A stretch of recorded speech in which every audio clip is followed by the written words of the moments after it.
গৃহস্থের গৃহে ভিক্ষা করার জন্য যান না, তাদের পারমার্থিক জ্ঞান দান করার জন্য যান।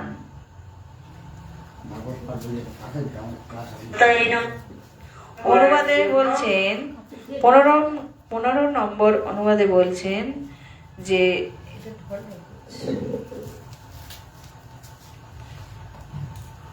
তারপর জনমান শূন্য এক অরণ্যের একটি অশ্বত্থ বৃক্ষের নিচে উপবেশন করে আমি আমার বৃদ্ধির দ্বারা মুক্ত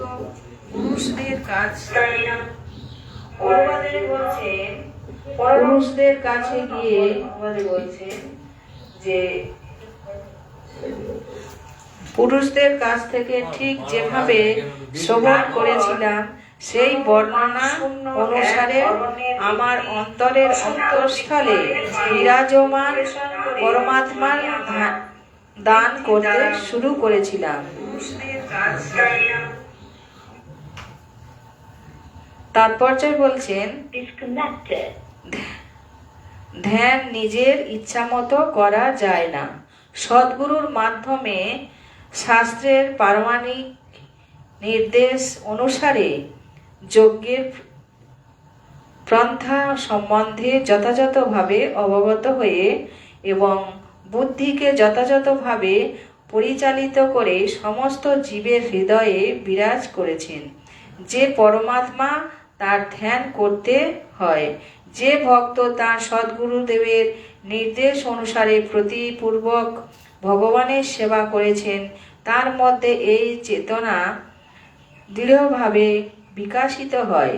শ্রী নারদ মুনি ও সদ্গুরুর শরণাগত হয়েছিলেন, নিষ্ঠা সহকারে তার সেবা করেছিলেন এবং তার ফলে যথাযথভাবে দিব্য জ্ঞান লাভ করেছিলেন। এইভাবে তিনি ধ্যান করতে শুরু করেছিলেন। 16 নম্বর অধ্যায় বলেছেন, 16 নম্বর শ্লোক অনুবাদে বলেছেন, আমি যখন আমার হৃদয়ে পরমেশ্বর ভগবানের চরণার বৃন্দের ধ্যান করতে শুরু করেছিলাম, তখন আমার চিত্তে এক অপ্রাকৃত ভাবের উদয় হয়েছিল।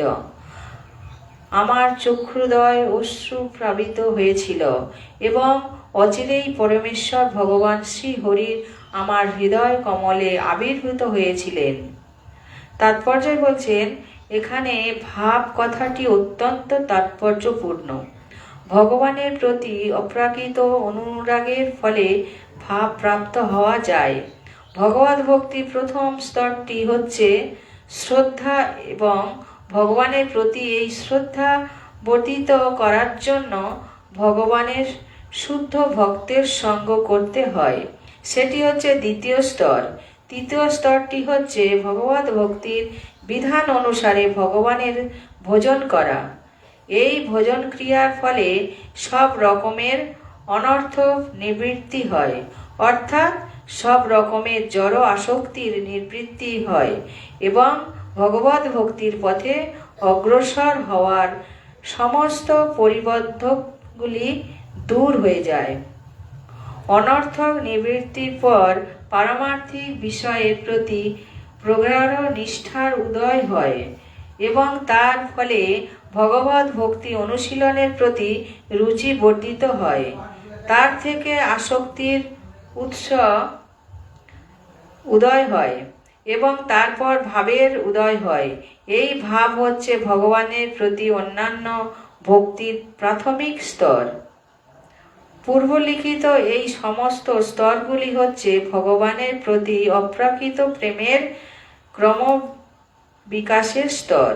এইভাবে ভগবত প্রেমের দ্বারা উদ্ভূত হওয়ার ফলে গভীর বিরহের অনুভূতি উদয় হয় এবং তা থেকে অষ্টসাত্ত্বিক বিকার দেখা দেয়।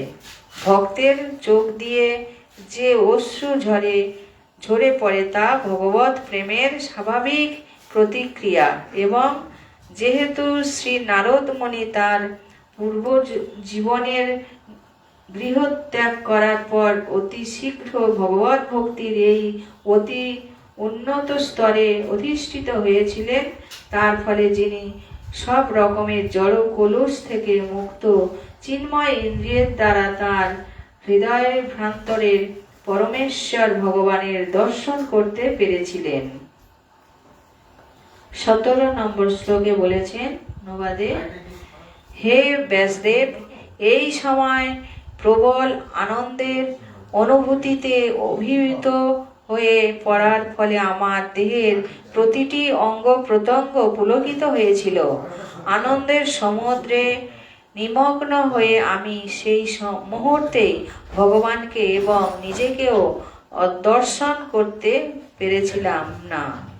পারছিলাম না। তাৎপর্য বলছেন, চিন্ময় সুখানুভূতি এবং গভীর আনন্দের সঙ্গে জড়জাগতিক কোনো কিছুর তুলনা করা চলে না। তাই এই ধরনের অনুভূতির যথাযথ বর্ণনা করা অত্যন্ত কঠিন। শ্রী নারদ মুনি বর্ণনা এই ধরনের আনন্দ অনুভূতির একটু আভাস আমরা পাচ্ছি। দেহের প্রতিটি অঙ্গ প্রত্যঙ্গ এবং ইন্দ্রিয়ের বিশেষ বিশেষ কার্য রয়েছে।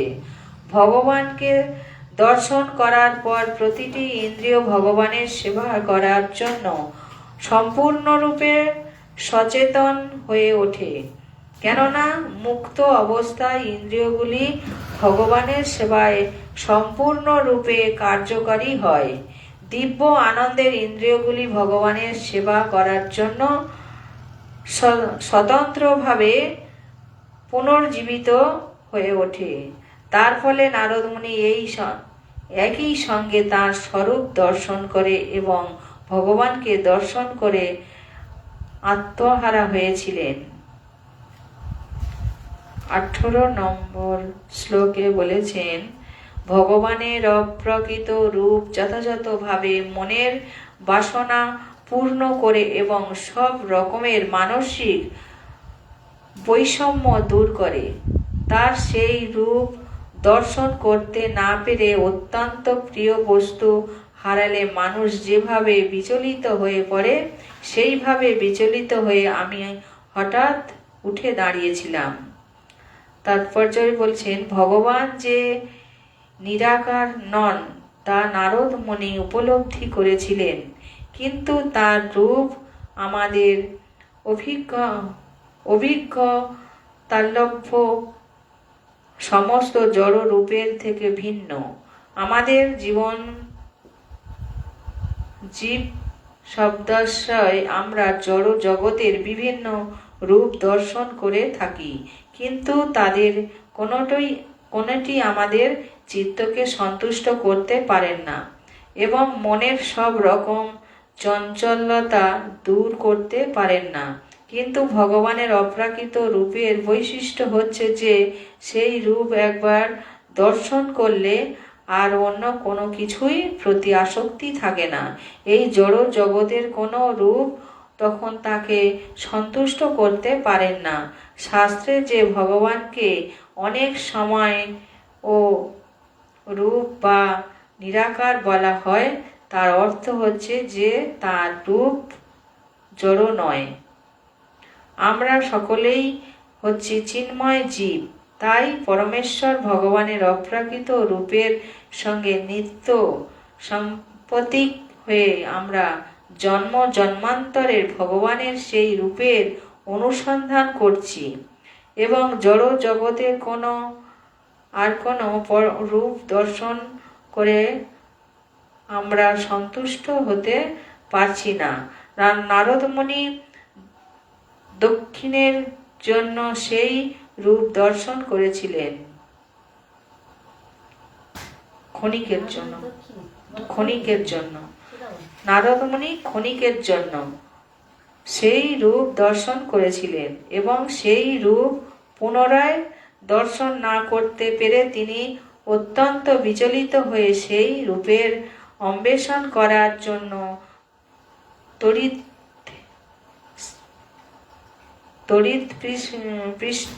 পৃষ্ঠের মতন উঠে দাঁড়িয়েছিলেন। আমরা জন্ম জন্মান্তরের আকাঙ্ক্ষা করছি, নারদ মুনি তা পেরেছিলেন এবং তাকে পুনরায় দর্শন করতে না পেরে তিনি গভীরভাবে মর্মাহত হয়েছিলেন।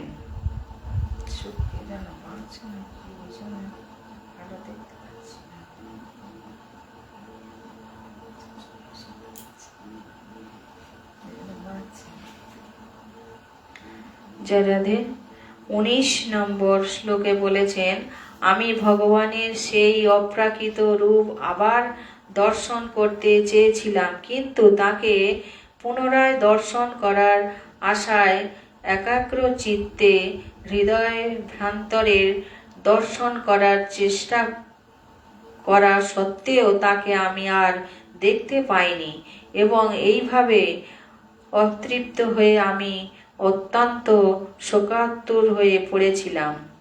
তাৎপর্য বলছেন, কোনো রকম কৃত্রিম যৌগিক পন্থার দ্বারা ভগবানকে দর্শন করা যায় না। তা সম্পূর্ণভাবে নির্ভর করে ভগবানের অহৈতুকী কৃপার উপর। আমাদের ইচ্ছা মতো আমরা যেমন সূর্যের উদয় দাবি করতে পারি না, ঠিক তেমনি আমাদের ইচ্ছা মতো আমরা আমাদের সম্মুখে ভগবানের উপস্থিতিও দাবি করতে পারি না। সূর্য তার নিজের ইচ্ছা অনুসারে উদিত হন, তেমনি ভগবান তার অহৈতুকী কৃপার প্রভাবে যখন আমাদের দর্শন দিতে ইচ্ছা করেন, তখনই তাকে দর্শন করা যায়। আমাদের কর্তব্য হচ্ছে সেই শুভ মুহূর্তের প্রতীক্ষা করে ভক্তি সহকারে তার সেবা করে যাওয়া। নারদ মুনি মনে করেছিলেন যে যৌগিক প্রক্রিয়ার দ্বারা তিনি পুনরায় ভগবানকে দর্শন করতে সক্ষম হবেন, যেভাবে তিনি তার প্রথম প্রচেষ্টার তার দর্শন পেয়েছিলেন। কিন্তু দ্বিতীয়বারে যথাসাধ্য চেষ্টা করার সত্ত্বেও তিনি আর ভগবানকে দর্শন পেলেন না। ভগবান হচ্ছেন সম্পূর্ণরূপে স্বতন্ত্র এবং স্বাধীন। কেবলমাত্র অন্যান্য ভক্তির দ্বারাই তাকে লাভ করা যায়, অনন্য ভক্তির দ্বারা তাকে লাভ করা যায়। তিনি আমাদের জড় ইন্দ্রিয়গ্রাহ নন। কেউ যখন সম্পূর্ণরূপে তার করুণার উপর নির্ভর করে ঐকান্তিক নিষ্ঠা সহকারে তার সেবা করে, তখন তিনি তার স্বতন্ত্র ইচ্ছার প্রভাবে তাকে দর্শন দান করতে পারেন।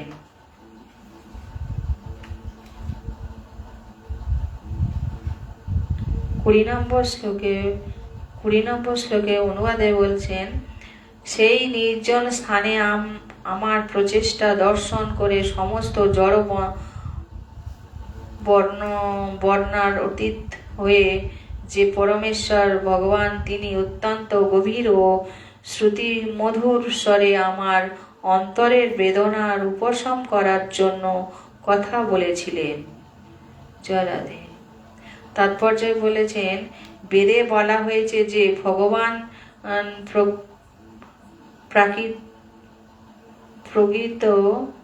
প্রাকৃত বাণী এবং বুদ্ধির অতীত।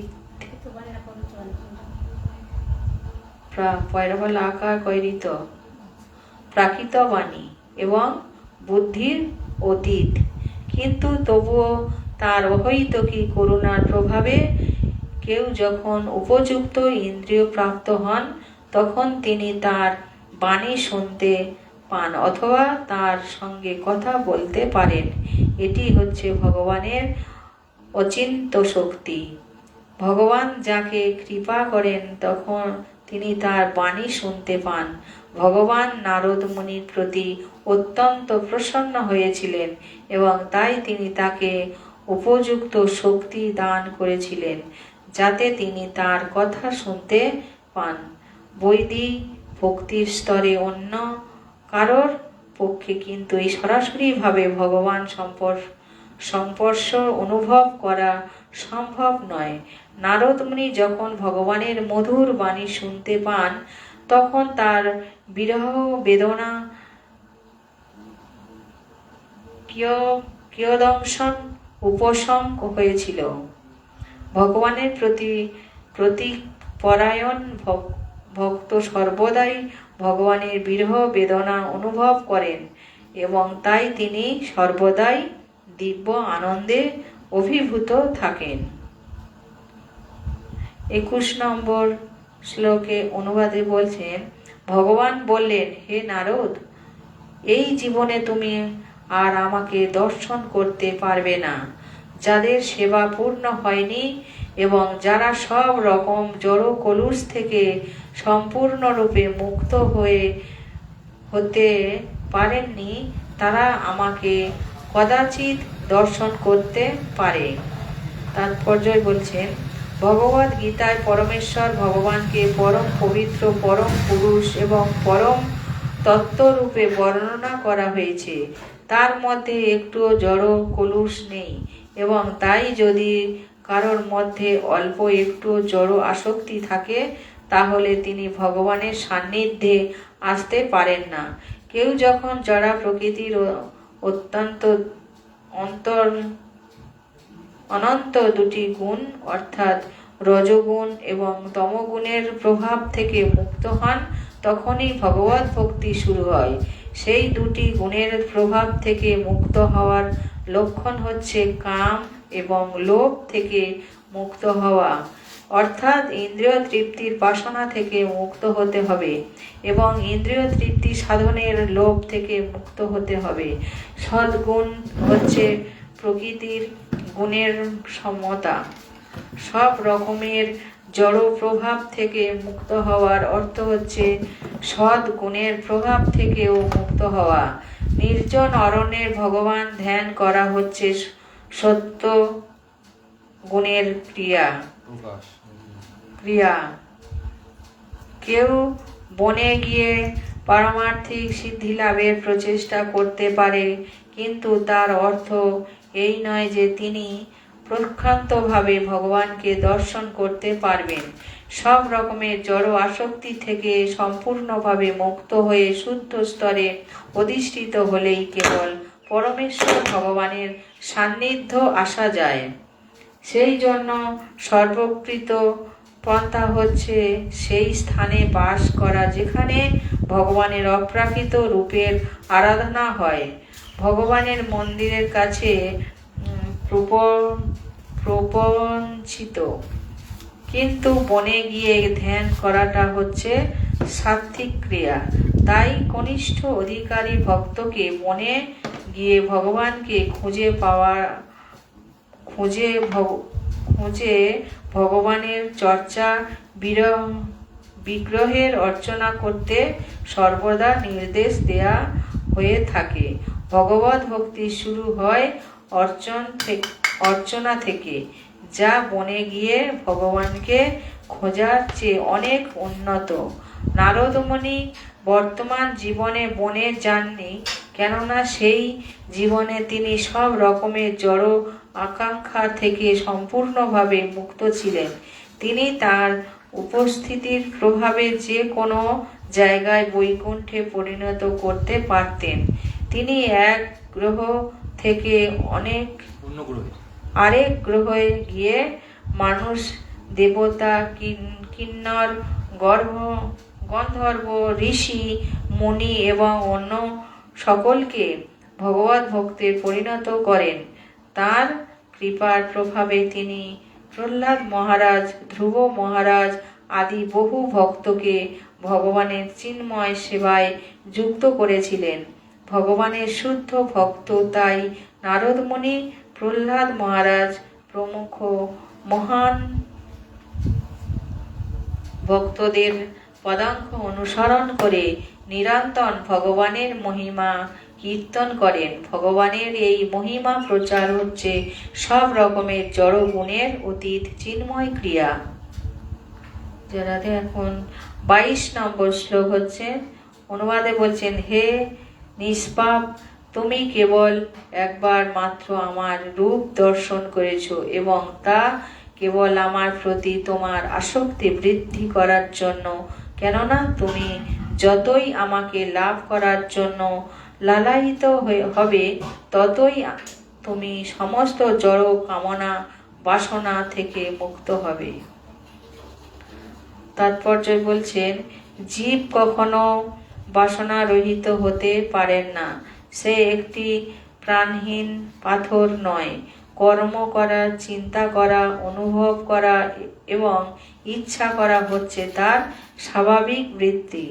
কিন্তু সে যখন জড় বিষয়ে চিন্তা করে, অনুভব করে এবং ইচ্ছা করে, তখন সে জড় বন্ধনে আবদ্ধ হয়ে পড়ে। পক্ষান্তরে সে তখন ভগবানের সেবায় কথা চিন্তা করা, অনুভব করে এবং ইচ্ছা করে, তখন সে ধীরে ধীরে সব রকমের বন্ধন থেকে মুক্ত হয়ে জীব যতই ভগবানের অপ্রাকৃত সেবায় যুক্ত হয়, ততই তার প্রতি আসক্তি বৃদ্ধি পায়। সেটি হচ্ছে ভগবৎ সেবার অপ্রাকৃত গুণ। সাধারণত জড় কর্মে বিরক্তি আসে, কিন্তু ভগবানের প্রেমময়ী সেবায় কোনো রকমের বিরক্তি নেই, অথবা তার অন্ত নেই। ভগবানের প্রেমময়ী সেবা অন্তহীনভাবে বর্ধিত হতে পারে এবং তবুও তাতে বিরক্তি আসে না বা তা সমাপ্তি হয় না। ঐকান্তিক ভগবৎ সেবার মাধ্যমে ভগবানের অপ্রাকৃত উপস্থিতি অনুভব করা যায়। তাই ভগবানকে দর্শন করার অর্থ হচ্ছে ভগবানের সেবায় যুক্ত হওয়া, কেননা তার সেবা এবং তিনি স্বয়ং বিভিন্ন। তার ঐকান্তিক ভক্তের কর্তব্য হচ্ছে নিষ্ঠা সহকারে ভগবানের সেবা করে যাওয়া। ভগবান তখন কিভাবে এই সেবা সম্পাদন করতে হবে, তখন তার সম্পাদন করতে হবে তার নির্দেশ প্রদান করেন। নারদ মুনি কোনো জড় বাসনা ছিল না, কেবল ভগবানের প্রতি তার আসক্তি বৃদ্ধি করার জন্য ভগবান তাকে এইভাবে উপদেশ দিয়েছিলেন। 23 নম্বর শ্লোকে বলেছেন অনুবাদে, অল্পকালের জন্য যদি ভগবৎ সাধু সেবা করা হয়, তাহলে আমার প্রতি সুদৃঢ় মতি উৎপন্ন হয়। তার ফলে যে দুঃখদায়ক এই জড় জগৎ ত্যাগ করার পর আমরা অপ্রাকৃত ধামে আমরা পার্শ্বত্ব লাভ করে। তাৎপর্য বলছেন, পরম তত্ত্বের সেবা করার অর্থ হচ্ছে সদ্গুরুর নির্দেশ অনুসারে পরমেশ্বর ভগবানের সেবা। সদ্গুরু হচ্ছেন কনিষ্ঠ অধিকারী ভক্ত এবং ভগবানের মধ্যবর্তী সান্নিধ্য লাভ করার সামর্থ্য নেই। তাই সদ্গুরুর তত্ত্বাবধানে তাকে অপ্রাকৃত ভগবৎ সেবায় শিক্ষা লাভ করতে হয়। এই শিক্ষার প্রভাবে স্বল্পকালের জন্য হলেও কনিষ্ঠ অধিকারী ভক্ত এই ধরনের অপ্রাকৃত সেবার মতি সম্পন্ন হন, যা তাকে চরমে জড় জগতের বন্ধন থেকে মুক্ত করে এবং চিন্ময় জগতের উন্নত হয়ে ভগবানের নিত্য পার্শ্বত্ব লাভ করতে সাহায্য করে। হরে কৃষ্ণ, রাধে। এখন 24 নম্বর শ্লোকে বলেছেন অনুবাদে, আমার সেবায় নিবদ্ধ বুদ্ধি কখনোই প্রতিহত হতে পারেন না। সৃষ্টির সময় এমনকি প্রলয়ের সময়ও আমার কৃপার তোমার স্মৃতির অপ্রতিহত থাকবে।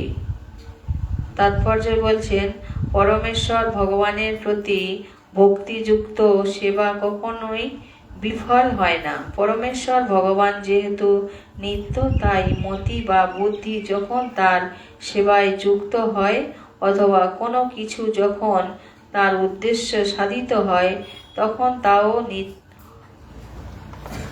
নিতান্ত প্রাপ্ত হয়। ভগবদ গীতাতে বলা হয়েছে যে পরমেশ্বর ভগবানের প্রতি প্রেমময়ী সেবা জন্ম জন্মান্তরের সঞ্চিত হতে থাকে এবং ভক্ত যখন পূর্ণতা প্রাপ্ত হন, তখন তার জন্ম জন্মান্তরের সমস্ত সেবা স্মরণ করে ভগবান তাকে তার চিন্ময় ধামে তার পার্শ্বদ পার্যত্য করেন। ভগবানের প্রতি সম্পাদিত সেবা কখনোই বিনিষ্ট হয় না, পক্ষান্তরে পূর্ণতা প্রাপ্তি পর্যন্ত তা রমাম্বয়ে বর্ণিত তাতে হতে পারে।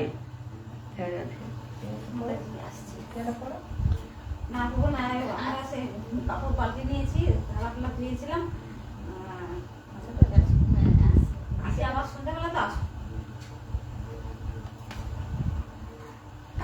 আজকে তো একাদশী ছিল, প্রসাদ যেতে বাড়িতে একটু বানাবো, আবার সন্ধ্যাবেলা তো আসবে। স্কুলটা আছে না, ওকে বলে যাও। প্রভুকে তো বলে যাবো। চ্যানেলে ওপাশে খোলা আছে, ওপাশে দরজাটা খোলা আছে।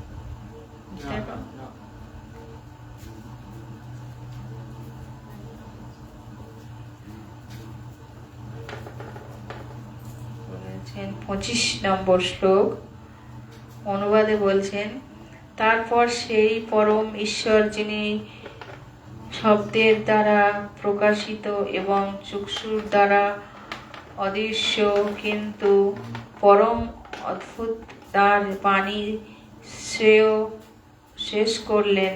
গভীর কৃতজ্ঞতা অনুভব করে আমি নত মস্তকে তাকে আমার প্রণতি নিবেদন করেছিলাম। বলেছেন যে তার সেই পরম ঈশ্বর যিনি শব্দের দ্বারা প্রকাশিত এবং চক্ষু দ্বারা অদৃশ্য কিন্তু পরম অদ্ভুত, তার বাণী শেষ করলেন। গভীর কৃতজ্ঞতার অনুভব করে আমি নত মস্তকে তাকে আমার প্রণতি নিবেদন করেছিলাম। তাৎপর্যে বলছেন, সেই পরমেশ্বর ভগবানকে যে দেখা যায়নি, কেবল তার বাণী শোনা গিয়েছিল, তার মধ্যে কোনো পার্থক্য নেই। পরমেশ্বর ভগবান তার নিঃশ্বাসের মাধ্যমে বেদ সৃষ্টি করেছিলেন।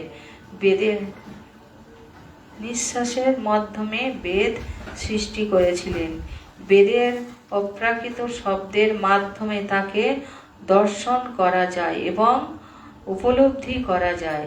তেমনি ভগবদ গীতা হচ্ছে পরমেশ্বর ভগবানের শব্দ রূপ প্রকাশ এবং তাই তার থেকে তা অভিন্ন, অর্থাৎ নিরন্তর অপ্রাকৃত শব্দ তরঙ্গ সমবৃত ভগবানের নাম কীর্তন করার ফলে তাকে দর্শন করা যায় এবং শ্রবণ করা যায়। 26 নম্বর শ্লোকে অনুবাদে বলছেন, এইভাবে সব রকম সামাজিক লৌকিকতা অপেক্ষা করে আমি ভগবানের দিব্য নাম এবং মহিমা নিরন্তর কীর্তন করতে শুরু করি। ভগবানের অপ্রাকৃত লীলার এইভাবে কীর্তন এবং স্মরণ অত্যন্ত মঙ্গলজনক। এইভাবে ভগবানের মহিমা কীর্তন করতে করতে আমি সর্বত্রভাবে তৃপ্ত হয়ে অত্যন্ত বিনীত এবং নির্মৎসর চিত্তে সমস্ত পৃথিবীর পর্যটন করতে থাকি। তাৎপর্য বলেছেন, নারদ মুনি তার ব্যক্তিগত অভিজ্ঞতার মাধ্যমে ভগবানের ঐকান্তিক ভক্তের জীবন সংক্ষেপে বর্ণনা করলেন। এই ধরনের ভক্ত ভগবান অথবা তার আদর্শ প্রতিনিধির কাছ থেকে দীক্ষা লাভ করার পর অত্যন্ত ঐকান্তিকভাবে সমস্ত পৃথিবী ভ্রমণ করে ভগবানের মহিমা প্রচার করেন, যাতে অন্যেরাও ভগবানের মহিমা শ্রবণ করতে পারেন। এই ধরনের ভক্তদের কোনো রকম জাগতিক লাভের কোনো বাসনা থাকে না। তারা কেবল একটি মাত্র বাসনার দ্বারাই অনুপ্রাণিত, ভগবানের কাছে ফিরে যাওয়া এবং যথা সময়ে তারা তাদের জড় দেহটি ত্যাগ করে ভগবানের কাছে ফিরে যান। ভগবানের কাছে ফিরে যাওয়াই হচ্ছে তাদের জীবনের চরম উদ্দেশ্য। তাই তারা কারোর প্রতি কখনো ঈর্ষাপরায়ণ হয় না,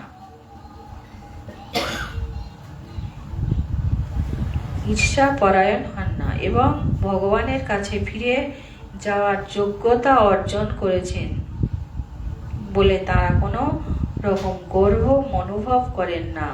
তাদের একমাত্র কাজ হচ্ছে ভগবানের নাম মহিমা এবং লীলা কীর্তন করার, স্মরণ করা। তা তার ব্যক্তিগতভাবে করেন এবং কোনো রকম জাগতিক লাভের আশা না নিয়ে অন্যের মঙ্গল সাধন করার জন্য সেই বাণী বিতরণ করেন।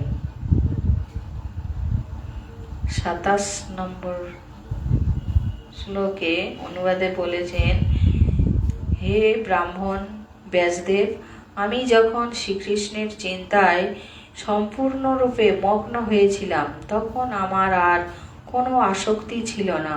সব রকমের জড় কলুষ থেকে সম্পূর্ণরূপে মুক্ত হয়ে